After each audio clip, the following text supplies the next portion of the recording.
విద్యార్థులు, ఈ క్లాస్లో నేను గత పబ్లిక్ ఎగ్జామ్లో వచ్చినటువంటి ఇంపార్టెంట్ క్వశ్చన్స్, ప్రయోగాలకు సంబంధించి పటాలకు సంబంధించి వచ్చినటువంటి క్వశ్చన్స్ మీకు 1 by 1 ఎక్స్ప్లెయిన్ చేయడం జరుగుతుంది.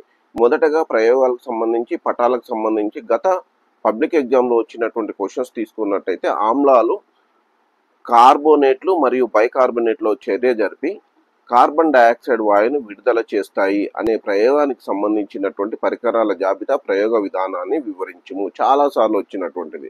ఇక్కడ జాగ్రత్తగా చూసినట్టయితే కావాల్సినటువంటి పరికరాలు టిసెల్ ఫన్నెలు, స్టాండు, కార్కు, తర్వాత డైల్యూట్ హైడ్రోక్లోరిక్ యాసిడ్, పరీక్షనాళిక మరియు సోడియం బైకార్బోనేట్, కాల్షియం హైడ్రాక్సైడ్ మరియు వాయువాహక నాళము, తర్వాత సున్నపు నీరు ఉన్నటువంటి ఒక పరీక్షనాళిక.